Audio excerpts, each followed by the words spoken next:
오늘 말씀 주제는 무리를 걷는 믿음 이렇게 잡았고요.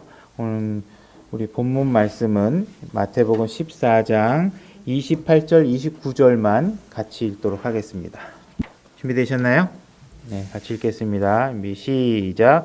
베드로가 그분께 응답하여 이르되 주여 만일 주시거든 물 위로 죽게 오라고 내게 명령하소서 하니 그분께서 오라 하심에 베드로가 배에서 내려 예수님께 가려고 물 위로 걸어가되 됐습니다. 오늘 살펴본 말씀은 여러분들이 잘 아시는 내용이죠.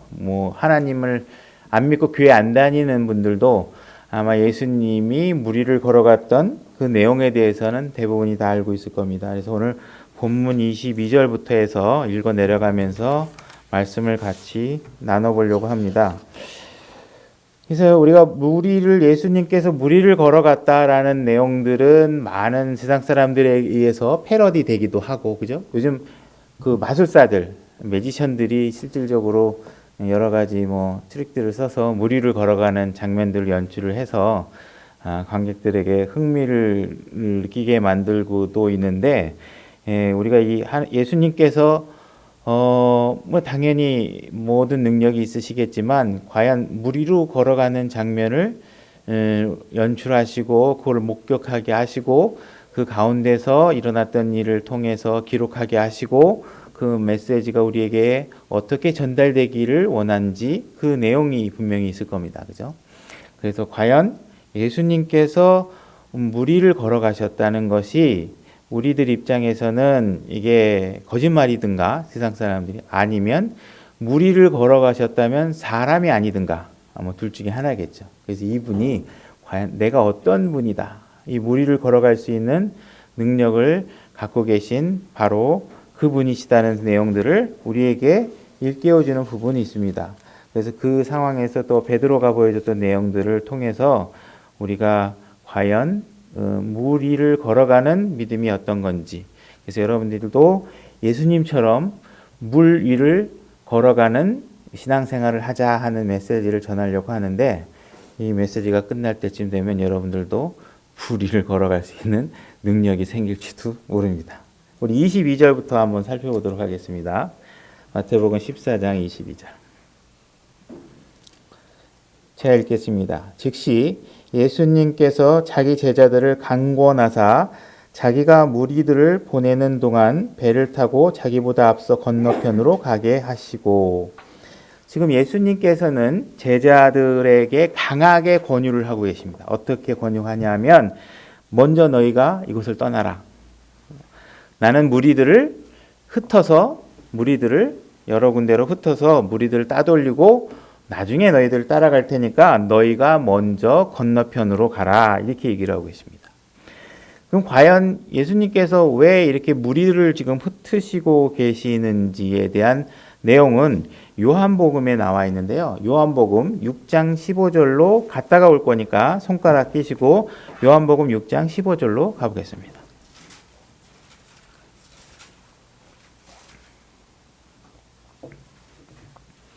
요한복음 6장 15절입니다. 요한복음 6장 15절. 제가 읽겠습니다. 그러므로 그들이 와서 억지로 자기를 데려다가 왕으로 삼으려는 것을 예수님께서 아시고 다시 혼자 산으로 떠나가시니라. 이렇게 되어 있는데, 요 이전 사건이 어떤 사건이냐면 오병이어의 사건을 예수님께서 보여주신 다음이에요. 그러니까 다시 말해서 떡 5개하고 이어 물고기 2마리로 가지고 수많은 군중들을 먹이시는 장면을, 그런 기적을, 표적을 연출하신 상황인데, 백성들이 배고팠던 백성들이 자기에게 먹을 거를 제공해 주는 예수님을, 이분이 우리의 왕이어야 되겠다라는 그런 기대치를 가지고, 예수님이 왕이길 원하는 기대치를 가지고 예수님께 접근하자 예수님께서 이 무리들을 흩으시는 겁니다. 그래서 예수님께서는 아직까지는 이 땅의 왕으로서 이곳에 등장해야 될 때가 아니기 때문에 예수님께서는 지금 종의 자세로 우리들의 죄의 문제를 해결하기 위해서 이 땅에 오신 상황이기 때문에 이 백성들이 이 잘못된 기대치를 가지고 오고 있는 부분을 적극적으로 막으시는 것이죠. 그죠? 그래서 우리가 이런 상대방의 어떤 기대치가 다를 때는 정확하게 이게 내가 너희들이 기대하고 있는 것이 잘못된 것이다. 이게 너희들이 그렇게 하면 안 돼. 난 지금 왕이 될 상황이 아니고 왕으로 온 게 아니라 십자가에 나를 희생물로 드려야 되는 상황에 왔다라는 상황을 설득하고 얘기해주고 그렇게 하면 안 된다는 걸 정확하게 표현하셔야 되겠죠. 그래서 그걸 하고 계시는 겁니다.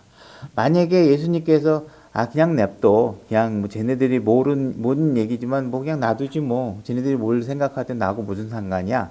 이렇게 하면 무책임한 거겠죠. 그죠?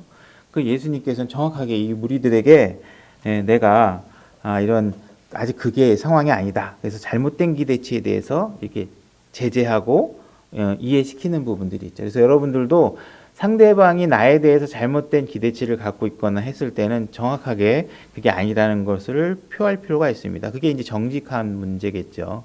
그리스도인들이 항상 매번 이런 정직해야 되는 문제에 대해서 적극적으로 행동하셔야 될 필요가 있습니다. 그다음에 제자들을 강권해서 보내셨다 하시는데 왜 제자들을 강하게 권유했을까 하는 내용들에 대해서 우리가 행간으로 우리가 추측을 해보면 이 제자들은 아마도 내가 따르고 내가 섬기고 있는 내 주인이 왕이 된다면 얼마나 좋을까. 그죠? 그러면 내가 그 자리에서 뭔가 더 많은 어떤 부귀와 영화라든지 아니면 좋은 권력이라든지 좋은 위치를 확보할 수 있을 때 하는 그런 망설임으로 아마 제자들은 떠나기 싫어했을 개연성이 있고, 그 다음에 또 예수님께서 지금 제자들을 보내시는데 아시겠지만 이제 배를 태워서 보냅니다. 근데 배를 태워서 먼저 보내고 나면 예수님이 타고 갈 배가 또 없죠. 그죠? 그런 상황에서 이제 제자들의 망설임도 있었을 것이라고 보여집니다. 그래서 이렇게 제자들이 뭐 후자는 문제가 없겠지만 전자에 예를 들어서 이렇게 예수님이 왕으로 추대되는 것이 뭔가 육신적인 생각에서 자기들이 이건 굉장히 좋겠다. 그리고 많은 사람들이 그 왕으로 추종하고 하는 것들이 듣기가 좋아서 아마 그게 남아 있었다면 아마 그래서 예수님께서는 강하게도 그러지 말아라 이렇게 하고 너희들 먼저 빨리 가라 이렇게 보내놓고 이제 무리를 따돌리는 장면이 나오는 것 같습니다. 23절을 보면 무리들을 보내신 뒤에 기도하러 산으로 올라가셨다가 저녁이 되매 거기 홀로 계시더라 이렇게 되어 있습니다. 기도하러 산에 올라가셨습니다. 기도에 관한 부분에 관해서 우리는 기도는 호흡이다. 쉬지 말고 기도하라. 뭐 이런 구절 때문에 우리가 이제 어떻게 그러면 쉬지 않고 기도하냐. 그 쉬지 않고 기도하라는 것은 결국은 우리가 생각으로 이렇게 기도하는 걸 말하는 게 아니겠느냐라고 추정하시는 분들이 계세요. 그래서 기도는 굳이 따로 시간을 내어서 하나님과 기도할 필요가 없지 않겠는가. 그냥 내가 생활 속에서 계속 생각하면서 하나님 이거 도와주세요. 이렇게 머릿속으로 생각하는 게 기도가 아니겠는가라고 이야기하시는 분들이 있으시더라고요. 근데 분명히 보면 물론 그것도 기도입니다. 그것도 기도지만 우리에게 예수님이 보여주신 방법은 뭐냐면 하나님께 거룩하게 구별되어져서 하나님과 더불어 긴밀하게 나와 1대1로 무릎을 맞대고 앉아서 기도하는 시간이 필요합니다. 그죠? 여러분들이 일기를 써도요. 일기를 쓸 때 여러분들의 마음의 전제는 뭐가 있냐면 누가 볼 수 있다라는 전제가 항상 있습니다. 그래서 여러분들은 일기를 쓸 때도 100% 정직하게 못 쓸 때가 있어요. 그죠? 누가 볼 수 있다는 전제 하에 가공해서 쓰게 되고 필요한 정보를 뺄 수 있어요. 그러나 예수님과 하나님과 더불어 무릎을 맞대고 여러분들이 기도하는 그 순간만큼은 어느 누구에게도 방해받지 않고 누구에게도 비밀이 누설되지 않고 여러분들의 마음 깊숙한 모든 것들을 하나님께 토해내고 기도하고 간절히 구하실 수 있는 겁니다.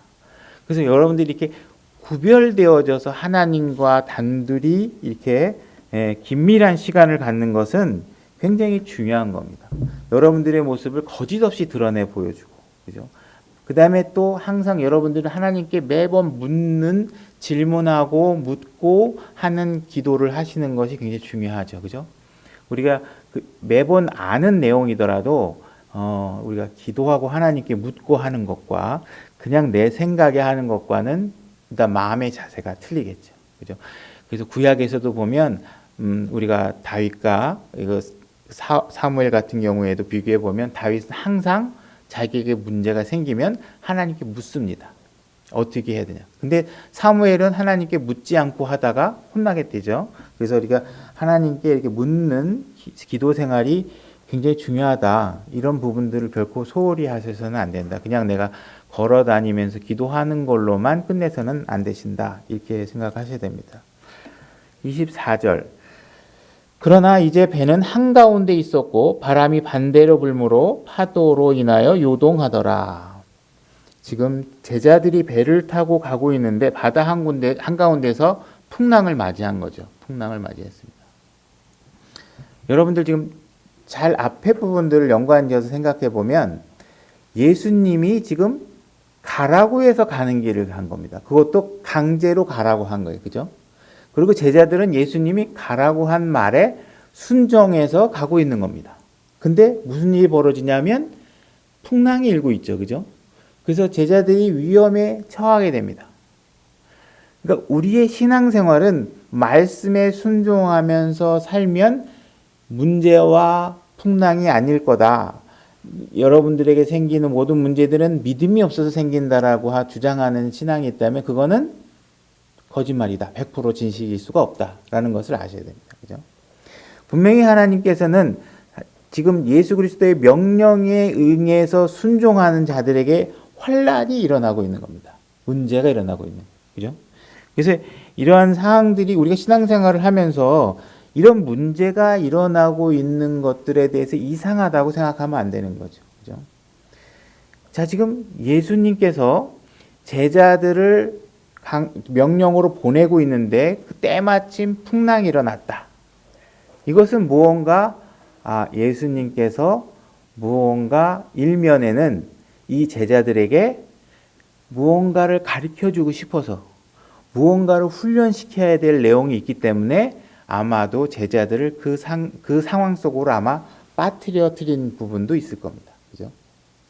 지금 앞으로 내가 올라가서 아버지 오른쪽에 앉아 있을 때 너희들이 이 땅에서 해야 될 여러 가지 이 상황들을 위해서 너희가 지금 제자다. 제자니까 누구의 제자라는 건 뭐예요? 배워야 되는 사람이잖아요. 그죠? 배워서 훈련받아야 되는 상황인데 이 제자들을 훈련받는 상황 속으로 집어넣고 있는 부분이 분명히 있는 겁니다. 지금 우리가 시험에 대해서 한번 관련 구절을 찾아볼 건데 고린도전서 10장 13절로 가겠습니다. 손가락 껴놓고 고린도전서 10장 13절로 가겠습니다.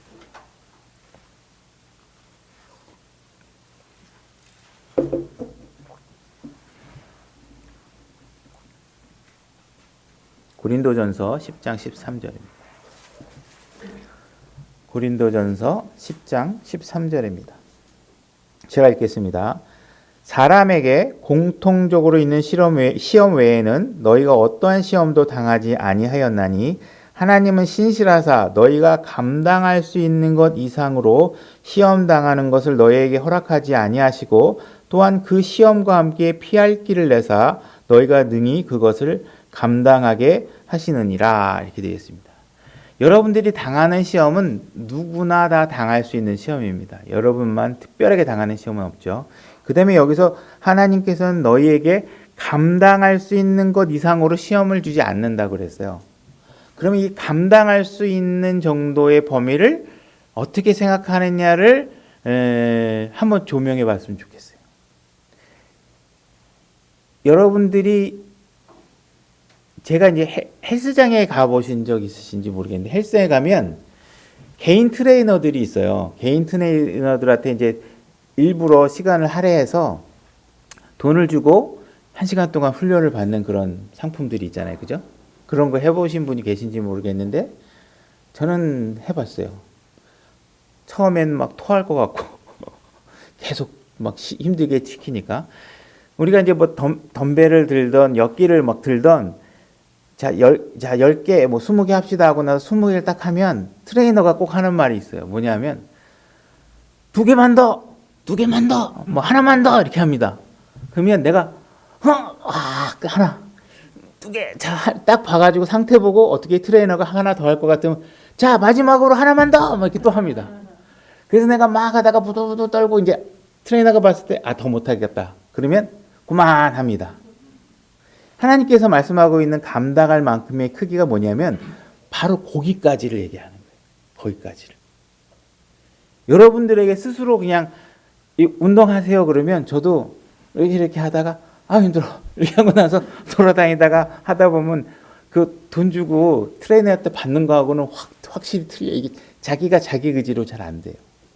하나님께서 여러분들을 시험하실 때 어떻게 하시냐면 감당할 만큼 여러분들을 쪼아댑니다. 그죠? 죽기 직전까지 쪼아대요.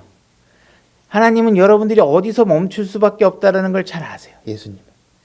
여러분들이 어디까지가 있는 힘을 다해서 갈 수 있는 건지를 잘 아세요. 그래서 예수님께서는 여러분들을 바로 그 지점까지 가게 합니다. 그래야 다음에 어떻게 돼요? 근력량이 늘어나요. 그렇게 하지 않으면 근력이 안 늘어나요. 여러분들이 할 수 있는 만큼만 하다가 놓고 할 수 있는 만큼만 하다 놓으면 여러분들의 근력이 안 늘어나요. 운동 실력이 안 늘어나요. 여러분들이 시험을 감당할 만큼의 시험을 주기 위해서 예수님께서 하시는 일은 뭐냐면 바로 그 지점까지 한 발짝 더, 한 번 더 이렇게 요구하고 계시죠. 그리고 지켜보시는 거예요. 그죠? 그렇게 예수님께서는 우리에게 감당할 수 있는 만큼 해주시겠다 하는 약속을 가지고 지금 이 상황도 그 상황을 이해하고 바라보시면 도움이 됩니다. 그래서 지금 이 제자들이 바람이 불어서 시험 속에 놓여 있는데 25절 밤 사경에 예수님께서 바다 위로 걸어서 그들에게 가시니 자 예수님께서 이제 그들에게 나타나십니다. 밤 사경에 바다 위를 걸어서 나타나십니다. 그죠? 예수님께서 바다 위를 걸어가신다. 문제의 그 장면이죠. 이 말이 거짓말이거나, 그죠? 예수님이 사람이 아니시거나 둘 중에 하나겠죠. 그죠? 그래서 이 부분을 우리가 예수님을 사람이 무리를 걸어갔다 이렇게 생각을 하면 이 말은 말이 안 되는 겁니다. 그죠? 그래서 예수님께서 무리로 걸어오신 겁니다. 왜? 내가 사람이 아니다. 너희가 붙들고 이 모든 세상을 통제하고 내가 발로 밟고 다니지 못할 것이 없다라는 것을 보여주는 장면이십니다. 그죠? 이거 꽂아 놓으시고 관련 구절 몇 개 찾아보겠습니다. 욥기 9장 8절로 가겠습니다. 욥기 9장 8절. 욥기 9장 8절입니다.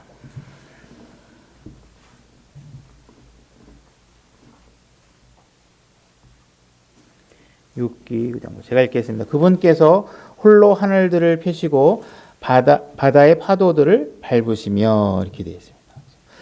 하나님께서는 하늘들도 관장하시고 파도 위도 관장하시고 육지도 관장하시고 그분의 손길과 발길이 닿지 않는 곳이 없겠죠. 자, 이사야서 51장 10절로 가보겠습니다. 이사야서 51장 10절.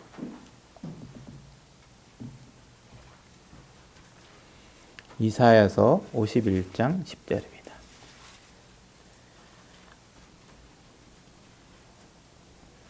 이사야서 51장 10절입니다. 제가 읽겠습니다. 바다 곧 큰 깊음에 물들을 마르게 하시고 바다의 깊은 곳들을 길로 만드사 속량하는 자들이 건네게 하시니가 주가 아니시니까 이렇게 되어 있죠.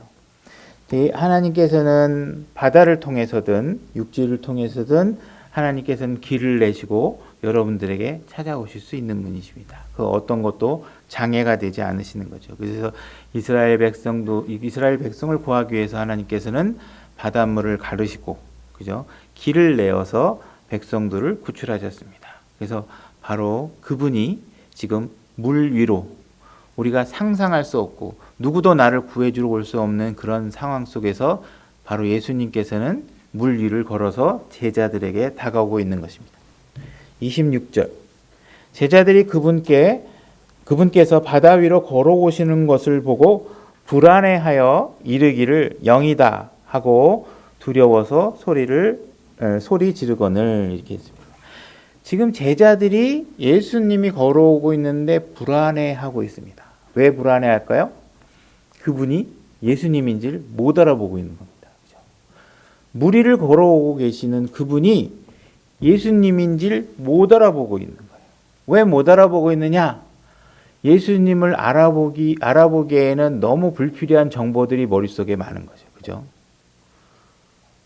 저도 워낙 겁이 많은 사람이라 어렸을 때 그냥 어디 화장실 문만 열면 귀신이 나올 것 같고, 뭐 어디 지하실만 내려가면 막 귀신이 나오고, 뭐 지하실에 내려가서 무슨 공구 좀 갖고 와라 그러면은 지하실에 내려갔다 뒤를 돌아서 오면 막 뒤가 막 쫄리는 것 같아. 막 누가 쫓아오는 것 같고 겁이 나죠. 그게 왜 그래요? 우리 머릿속에 무언가 쓸데없는 상상으로 나를 옥죄게 하는 것들이 있는 거죠. 그죠? 헛된 상상. 로마서 1장 21절로 가보겠습니다.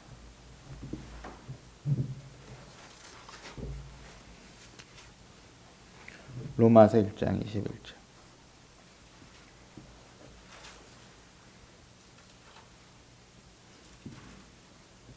로마서 1장 21절. 제가 읽겠습니다. 그들이 하나님을 알되 그분을 하나님으로 영화롭게 하지도 아니하고 감사하지도 아니하며 오히려 자기들의 상상 속에서 허망해지고 또 그들의 어리석은 마음이 어두워졌나이다. 이렇게 되어 있죠. 그들은 불필요한 생각들을 많이 하는 거죠. 우리들도 우리 정서상 뭐 달걀 귀신, 뭐 처녀 귀신, 조상 귀신 뭐 이래가면서 무엇이 잘못되면 조상이 잘못한 것 같고, 뭐가 잘 되면 어떻게 해요? 조상이 잘해준 것 같고 이러죠. 그게 아니고 이 세상의 주권자는 바로 하나님이라는 생각을 하지 못하는 거죠.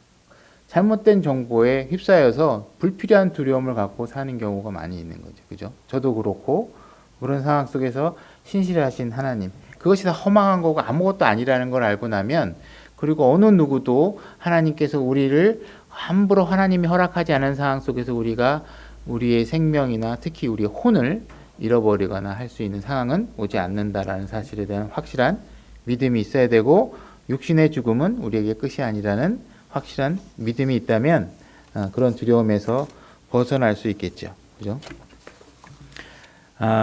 27절로 마태복음 27절로 다시 가겠습니다. 즉시 예수님께서 그들에게 말씀하여 이르시되 안심하라 나니 두려워하지 말라 하시니라. 안심하라. 근데 왜 안심해야 되나요? 내 앞에 계신 분이 누구예요? 주님이시기 때문에. 그분이 오셔서 쓸데없는 생각하지 말고 안심해. 왜? 나다. 나니 두려워하지 말라. 이렇게 말씀하시는 거예요. 그죠? 우리가 그분을 알아보면 두려움에서 해방될 수 있는 거죠. 그죠? 우리가 길을 잃고 헤매다가 아버지를 딱 만나면 어떻게 돼요? 눈물이 막 주르르 나고 막 울잖아요. 그죠? 아버지를 만나서 너무 좋아가지고. 저도 여행 갔다가 중국에서 여행 갔다가 버스를 타고 가는데 그때 뭐 뒤에 우연하게 베네수엘라 사람들하고 같이 이렇게 여행을 하게 됐어요. 근데 뒤에서 갑자기 나를 치면서 오 베이비 막 이러는 거예요. 그래서 또 뭔 베이비야 뭐 그럴까 했더니 오 베이비 그래서 왜 그러지?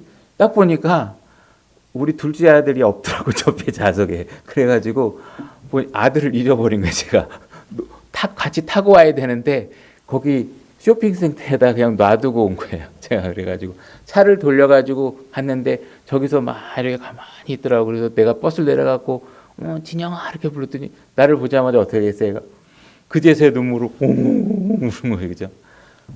모든 두려움이 어때요? 내 아버지를 만나면 확 긴장감이 풀어지잖아요. 그죠? 그리고 눈물이 막 흘리잖아요. 그리고 내 안전이 보장됐다는 감사가 오잖아요. 그죠? 우리 앞에 바로 주님이 바로 나타나시고 그분이 나다. 나야. 내가 바로 주야. 이렇게 얘기하시면 어떻게 돼요? 우리는 모든 긴장으로부터 풀어지고 바로 안심과 평안과 그런 기쁨이 찾아오게 되겠죠. 그죠? 그러니 우리가 나라고 해주시는 그 주님의 말씀에 감사해요. 그분이 어떤 분이라는 걸 발견하는 일은 굉장히 중요한 겁니다. 우리 눈이 어두워져서 저분이 하나님인지 무슨 대언자인지 엘리야인지 어떤 마술사인지 이런 게 헷갈리면 평안이 올 수가 없는 거죠. 거기 손가락 껴놓고 사도행전 18장 9절로 가보겠습니다.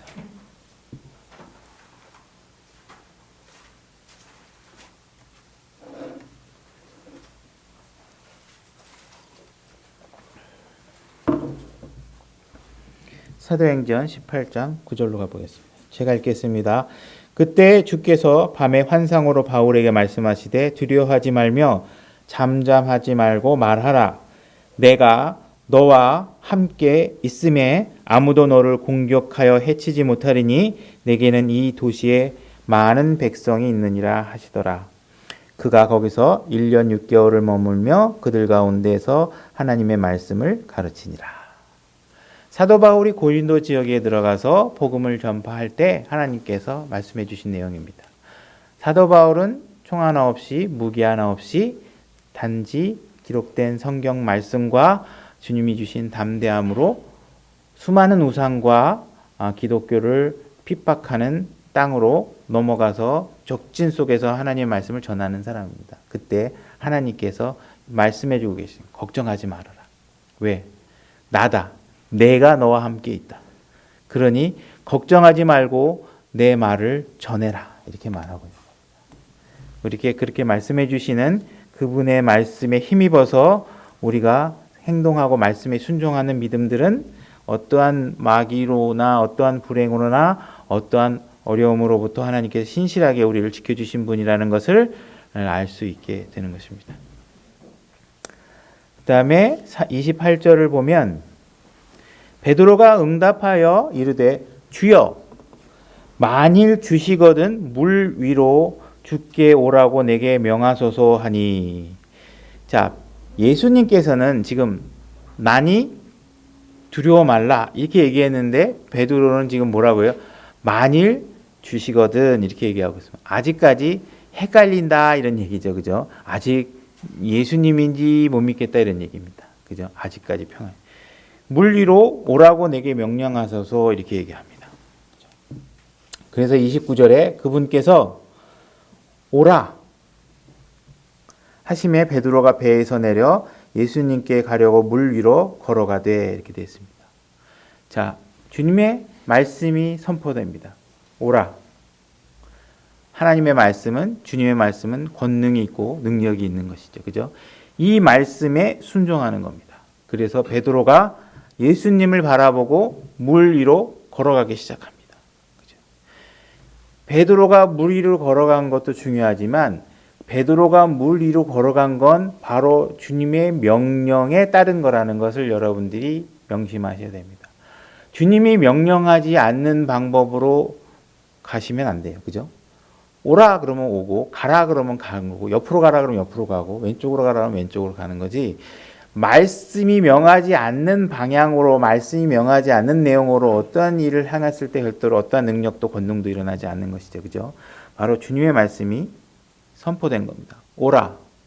그래서 베드로는 예수 그리스도를 바라보고 떨리는 마음으로 그 믿음으로 행해서 이제 물 위로 걸어갑니다. 그죠? 자, 물 위를 걸어가기 시작을 하다가 30절 바람이 사나운 것을 보고 두려워하다가 가라앉기 시작하여 소리질러 이르되 주여 나를 구원하소서 하니라 이렇게 하소서 하니 이렇게 되어 있죠. 잘 아시는 것처럼 지금 물 위로 걸어가는 동안에는 베드로는 어떤 상황이죠?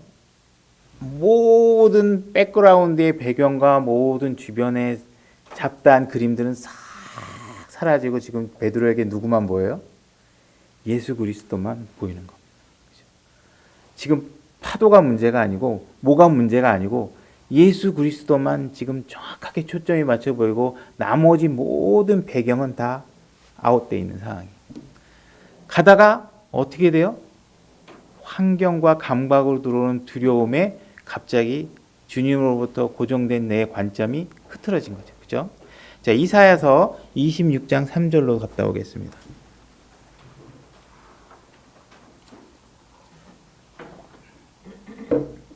이사야서 26장 3절입니다.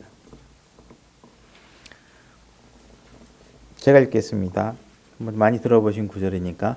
주께서는 생각을 주께 고정시킨 자를 완전한 평강으로 지키시리니 이는 그가 주를 신뢰하기 때문이니라. 지금 우리의 생각이 주께 고정되면 어떻게 돼요? 하나님께서 우리를 완전한 평강으로 우리를 지켜주시는 겁니다. 자, 베드로가 바다 위로 걸어갔을 때는 지금 거의 모든 상황들이 어떻게 해요? 예수 그리스도만 보고 예수 그리스도만 바라보고 물 위로 걸어갑니다. 그런데 그 완전한 평강이 깨지죠. 왜? 우리의 믿음은 연약합니다. 연약해요. 그래서 으쌰하고 단 1시간이든 며칠이든 우리가 믿음대로 하다가 잘 안 되죠. 그죠? 갑자기 감각으로 들어오는 많은 환경들이 나를 두렵게 만듭니다.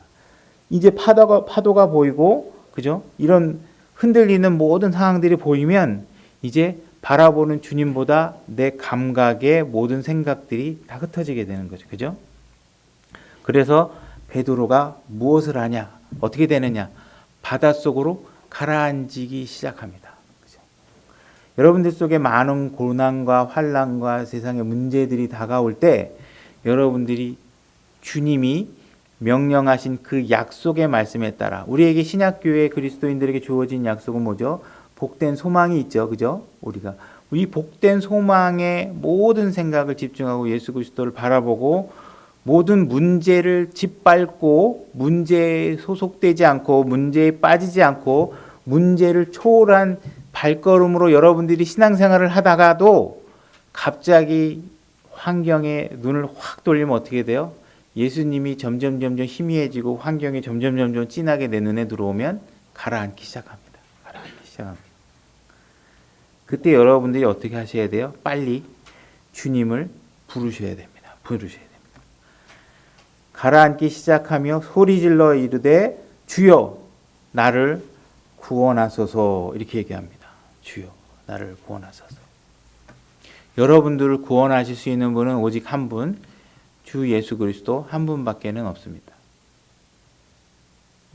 이 잘못 대상을 해가지고 부처님, 조상님 이렇게 하면 안 돼요. 그죠?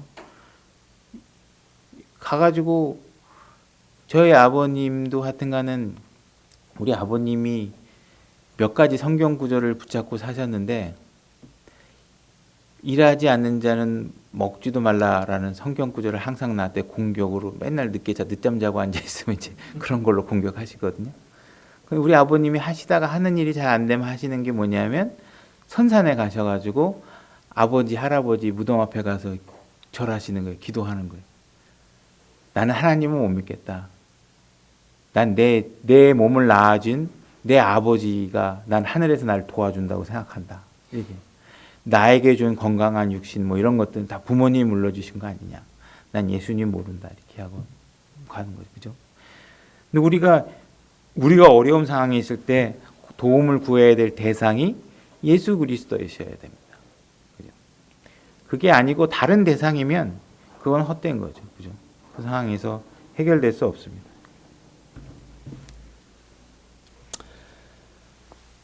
그래서 31절로 또 가보면 예수님께서 즉시 손을 내미사 그를 붙잡으시며 그에게 이르시되 오 믿음이 적은 자여 어찌하여 의심하였느냐 하시니라. 자, 바로 지금 베드로가 주여 구원하여 주셔서 그랬더니 어떤 상황이 벌어졌어요? 즉시 0.1초도 망설이지 않으시고 즉시 예수님께서 손을 잡아주시는 겁니다. 지금 우리의 구원이 완전한 것은 어떻게 해서 완전하다고 그래요? 내 손을 잡아주시는 그분이 예수 그리스도시기 때문에 내가 그분을 잡는 게 중요한 게 아니에요. 그분이 나를 잡아주시기 때문에 그 잡힌 내 손이 안전하다는 겁니다. 그죠? 예수님께서 우리를 잡아주고 계시니까 그분이 손을 내밀어서 잡아주시면 빠지는 우리가 어떻게 돼요? 건져지는 거거든요. 그죠? 내 힘으로 어떻게 해보려고 계속 발버둥 쳐봐야 어떻게 해요? 물속으로 계속 가라앉을 수밖에 없잖아요. 아마도 베드로가 물속에 뛰어들 때는 한간의 그 마음속에는 어부로서 살았던 베드로는 어떻게 했어요? 물에 대한 자신감이 있었을 거예요. 내가 수영도 할 수 있고, 그죠? 관련 구절은 시간상 생략하겠지만, 뛰어들었을 때는 자기가 할 수 있는 무엇인가 있기 때문에 자기 의지와 자기 실력을 미천 삼아 어쩌면 바다에 뛰어들었을 수도 있어요. 그러나 실질적으로 어때요? 막상 위험이 닥치면 자기가 갖고 있는 능력과 실력은 아무 소용도 없게 돼요. 두려움에 휩싸이면 하던 것도 잘 안 되고 그러죠. 물에 빠지는 거예요. 근데 예수님께서 바로 즉시 손을 내미사 그를 붙잡으시며 그에게 이르되 오 믿음이 적은 자여 어찌 의심하였느냐 이렇게 된 겁니다. 지금 베드로가 한 발 두 발 걸어오는데 예수님께서 베드로가 빠질 걸 몰랐을까요? 알았을 거예요. 근데 마음속에서 그러고 계시는 거예요. 그래 한 발만 더 이렇게 하셨을 거예요. 빠졌을 때 다음엔 하나님께서 뭐라 그랬을까요? 그래 지난번보다는 한 발 더 가자. 그 믿음으로 네가 성장하길 원한다. 그리고 예수님께서 우리를 손을 잡아주실 때는 적어도 우리가 손을 뻗쳐야 잡아주신다는 거예요. 우리가 구하고 손을 내밀지 않으면 하나님께서 우리를 잡아줄 수 없다는 거예요. 우리의 구원도 마찬가지로 여러분들이 손을 뻗쳤기 때문에 그 동작 하나로 여러분들이 구원이 이루어진 거죠. 그렇죠? 여러분들의 삶에서도 하나님께서 여러분들을 도울 수 있는 방법은 하나님 잠깐만요. 내가 한번 더 해볼게요. 저도 이렇게 동생들을 이렇게 수학 같은 거 가르쳐다 보다면 제일 들을 때 짜증나는 소리가 알았어 잠깐 이렇게 하고 가르쳐 주려고 그럴 때 가르쳐 주는 사람은 이 사람이 뭘 모를 것 같고 내 경험상 요걸 요렇게 가르쳐 줘야 요 문제를 풀 것 같다는 걸 알고 접근하는데 아직까지 자기 식대로 뭘 해봐야 되겠다고 그러면 어떻게 해야 돼? 내가 가르쳐 줘도 귀에 안 들어오잖아요. 그럼 어쩔 수 없이 기다려야죠. 그죠? 베드로도 마찬가지고 도와주십시오 했을 때 아직까지 주님을 부르지 않고 내 방법대로 무언가를 해보려고 했다면 주님은 도와줄 수 없는 거예요. 바로 도와달라고 손을 내밀었기 때문에 예수님께서 우리 손을 강한 팔로 잡아주시는 것이고 그 다음에 예수님께서는 꾸짖습니다. 오 믿음이 적은 자여 어찌하여 의심하였느냐. 다음에는 조금 더 걸어갈 수 있도록 믿음을 좀 키워다오. 이런 간절한 소망이 있겠죠. 그래서 우리 신앙생활을 하다 보면 우리가 꾸중과 질책을 듣는 그런 신앙생활을 하지 않고 모든 걸 다 편하게 누가 싫은 소리 하면 싫고 이런 생각에 신앙생활을 하시면 안 된다는 거죠. 그죠? 그다음에 이제 베드로 교리적으로 따졌을 때 지금 이 베드로가 걸어간 믿음은 아직 신약이 체결이 안 된 상황이에요. 그러니까 다시 말해서 예수 그리스도의 십자가 사역이 이루어지지 않았기 때문에 여기까지는 아직 구약입니다. 그죠? 그래서 하박국 2장 4절로 가보겠습니다. 제가 읽겠습니다. 보라 위로 높여진 자의 혼은 그의 속에서 곧바르지 아니하나 오직 의인은 자기 믿음으로 살리라 이렇게 되어 있습니다. 자, 이제 물론 신약교회 사람들에게는 영적으로 교훈을 얻으셔야 됩니다. 이 부분도 마찬가지로 여러분들이 바로 여러분의 하나님이 주신 그 믿음으로 스스로 그 믿음이 일할 수 있도록 여러분들이 내어드려서 여러분들의 환난과 고난 중에서도 예수 그리스도를 바라보고 걸어갈 수 있는 그러한 믿음을 가지셔야 됩니다. 자, 그래서 주여 나를 구원하소서 이렇게 소리를 질렀고 우리가 마태복음 7장 7절 한번 관련절 볼까요? 마태복음 7장 7절 제가 읽겠습니다. 구하라 그러면 너희에게 주실 것이요 찾으라 그러면 너희가 찾을 것이요 두드리라 그러면 너희에게 열릴 것이니. 여러분들이 입을 열고 구하셔야지만 얻을 수 있습니다. 그죠? 베드로는 죽을 것 같은 상황이 벌어졌어요. 그죠? 물에 빠져서 죽을 것 같으니까 구해달라고 한 거잖아요. 그죠? 근데 여러분들이 세상의 삶을 살면서 세상에 사는 것이 아직 죽을 것 같지 않으면 구해달라고 안 하시게 되잖아요. 그죠? 세상에서의 삶이 즐거우면 교회에 오는 게 별로 즐겁지 않잖아요. 그죠? 우리가 하나님께서 세워주신 이 교회 안에서의 머무는 기쁨이 얼마나 큰지를 여러분들이 아직 모른다면 아직 세상이 여러분들에게는 즐길 것이 남아있고 살만한 것이라고 생각하기 때문이겠죠. 그래서 간절함이 떨어질 수밖에 없는 것입니다. 그러나 하나님께 우리는 간절하게 구하는 신앙생활을 하셔야 돼요. 왜? 여러분들의 신앙이 정말 온전하다면 정말 세상에서 살아가고 있는 모든 한 걸음 한 걸음이 굉장히 간절해질 수밖에 없어요. 우리가 히브리서 5장 7절로 가서 예수님이 얼마나 간절하게 기도했는지 보겠습니다. 히브리서 5장 7절.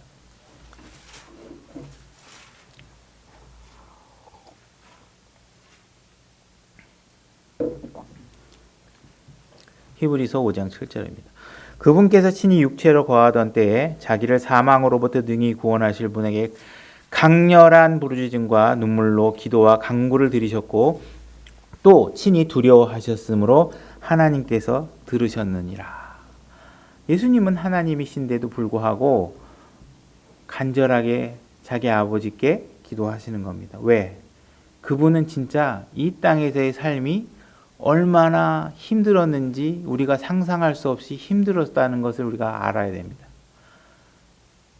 고귀하고 깨끗하고 흠 없는 하늘에서 이 땅에 내려와서 죄인과 더불어 밥을 먹고 죄인과 더불어 생활하고 또 그 모든 마귀들의 시험으로부터 자기를 보호하고 하나님의 말씀을 이루어 나가고, 그죠? 자기를 세상의 모든 사람들의 죄로 인해 자기를 죄인이 된 상태로 죄를 짊어지고 죽어야 되는 그 상황이 얼마나 간절했겠어요, 그죠? 죽을 것 같았을 거 아니에요, 예수님 입장에서도. 너무 힘들었을 거 아니에요. 그러니까 간구하게 되는 거죠, 그죠? 예수님께서 사망으로 인해서, 죄로 인한 사망으로 인해 하나님과 단 몇 분만, 며칠만이라도의 그 단절이 이루어졌을 그 상황들이 아마 절실하게 느껴졌을 것입니다. 그죠? 그래서 우리가 그런 하나님께 바로 간구하고 구원을 외쳐서 구해달라고 하는 신앙생활을 하셔야 돼요. 매번 모든 문제들이 있었을 때 간절한 마음이 있으셔야 된다. 그래서 주님께서 즉시 우리를 구원해 주셨고 그 다음에 주님이 책망하는 삶을 해주셨고, 책망받지 않으면, 책망받았던 장면을 우리가 찾아볼 갈라디아서 2장 11절. 갈라디아서 2장 11절. 성도들 간에도 우리가 책망하실 때 말씀에 의해서 책망을 하는 것보다는 어쨌든 간에 받아들인 사람은 책망받을 마음의 준비를 하셔야 돼요. 항상 저도 자주 얘기하는 거지만 혼나지 않으면 못 배워요. 지적받지 않으면 못 배워요. 뭘 배워도 혼나지 않고 어떻게 배워요? 스케이트를 배워도 그렇고 스키를 배워도 그렇고 뭐 바둑을 배워도 그렇고 뭘 선생님이 제자들을 가르칠 때는 다 꾸중하시고 혼내시고 하는 거죠. 근데 여기 보면 베드로는 바울한테 굉장히 엄청나게 혼납니다. 근데 혼나는 걸 다 받아들입니다. 갈라디아서 2장 11절. 그러나 베드로가 안디옥에 이르렀을 때에 그가 책망받아야 하므로 내가 그를 대면하여 책망하였노라. 야고보에게서 온 어떤 사람들이 오기 전에 그가 이방인들과 함께 먹었으니 그들이 오매 할례자들에 속한 그들을 두려워하여 그가 뒤로 물러가 자신을 분리하였으며, 이방인들하고 밥 먹다가 유대인들이 나타나니까 움찔하고 피한 거죠. 다른 유대인들도 그와 함께 위선을 행하고 심지어 바나바도 그들의 위선에 끌려갔느니라. 그러나 그들이 복음의 진리에 따라 바르게 걷지 아니하는 것을 내가 보고 그들 모두 앞에서 베드로에게 이르되 내가 유대인임에도 불구하고 이방인들의 방식대로 살고 유대인들처럼 살지 아니하면서 어찌하여 이방인들을 강요하여서 유대인처럼 살게 하느냐 하였노라. 이렇게 돼 있죠. 그러니까 지금 베드로도 과정들에 놓여 있다 보니까 유대인으로서의 삶에 워낙 익숙해져 있어서 이방인들과 뭔가 참된 진리 가운데서 이렇게 있다가 유대인들이 오니까 이방인들하고 같이 있으면 안 되지 하고 슬쩍 빠진 거죠. 거기에 대해서 이제 사도 바울한테 혼나는 거죠, 그죠? 잘못하면 이렇게 서로 말씀의 진리 안에 서로 꾸중하고 책망하고 바로잡아가는 과정은 우리에게 서로 열려 있어야 되고, 책망하는 사람도 말씀에 입각해서 또 사랑하는 마음을 가지고 잘 하셔야 되겠죠, 그죠? 그 다음에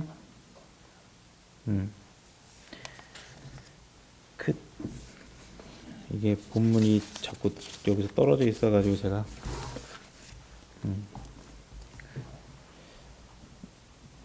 베드로가 그분께 응답.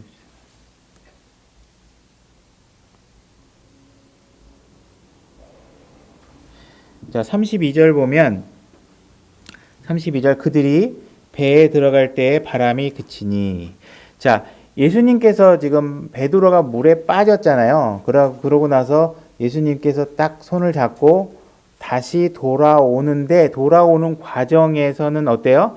계속 풍랑이 일고 있는 겁니다. 계속 풍랑이. 그러나 배에 도착했을 때야 비로소 풍랑이 멈추죠. 그죠? 그러니까 예수님께서는 지금 우리를 도와주시는데 예수님께서 우리 손을 딱 잡아주시면 그 순간에 주변 환경이 싹 클리어되는 게 아니라 어때요? 계속 환란 가운데 있는 거예요. 환란 가운데 있으시는 거예요. 그래서 시간 강에서 제가 고린도후서에 보면 하나님께서 환란 중에 우리를 위로하신다고 되어 있고, 그죠? 우리를 환란에서 이렇게 경험하도록 하시는 것은 그런 환란 중에 있을 때 우리를 도우시는 것을 배우도록 하시는 것은 왜 그래요? 우리가 어떤 고난 중에 있는 자들도 능히 다른 사람이 그런 고난 중에 놓여 있을 때 우리가 위로하려면 어떻게 돼? 우리도 고난 중에 놓여 봐야 되잖아요. 그죠? 그랬을 때 예수님이 어떻게 도와주는지에 대한 경험이 있어야 내가 증인으로서 다른 고난에 참여한 자들에게 위로해 줄 수 있겠죠. 그래서 고난 중에 하나님께서 도와주시는 것이다. 이렇게 이해하셔야 됩니다. 그리고 지금 우리를 꾸중하시지만 꾸중하는 것은 우리를 내치기 위해서 꾸중하는 게 아닙니다. 제가 이 이야기의 전제에서 얘기했지만 하나님께서 이 제자들을 훈련시키고 있는 거예요. 훈련시키려면 어떻게 해야 돼요? 감당할 만큼의 시험을 주고 꾸짖고 잘못했을 때 꾸짖고 해서 다음에 더 잘하도록 그 제자들을 훈련시켜야 되는 거죠. 그죠? 그래서 지금 배에 들어갈 때 드디어 이제 바람이 그친 얘기는 거기서 이제 마치면 될 것 같고 그냥 제가 정리하는 쪽으로 들어갈게요. 시간은. 자, 33절 읽겠습니다. 마태복음 14장 33절. 이에 배에 있던 자들이 와서 그분께 경배하며 이르되 진실로 주는 하나님의 아들이소이다 하더라. 지금 예수님께서 배에 다시 돌아오는 장면을 보고 제자들이 고백한 게 뭐냐면 이분이 바로 하나님의 아들이다라는 것을 고백하고 있습니다. 이것이 바로 지금 성경에서 처음으로 제자들이 그분이 하나님의 아들이라는 걸 처음으로 고백하고 있는 장면이에요. 자, 예수님께서 전에 안 하던 여러 기적들도 있겠지만 지금 물 위로 걸어가서 했던 장면을 통해서 제자들에게 인식시켜 준 건 바로 뭐예요? 그분이 하나님의 아들이다. 그래서 그분이 하나님의 아들이라는 걸 알면 너희들이 환난 가운데서도 평강을 누릴 수 있다. 그죠? 너희들이 예수 그리스도의 힘을 입어서 환난 가운데서 건짐을 받을 수 있다. 라는 상황들을 알게 해주시는 거죠. 그죠? 그분이 하나님이어야 된다. 다른 데 기대면 안 된다. 이 얘기를 하는 거예요. 지금 베드로는 처음에 물 위로 걸어가다가 빠졌죠.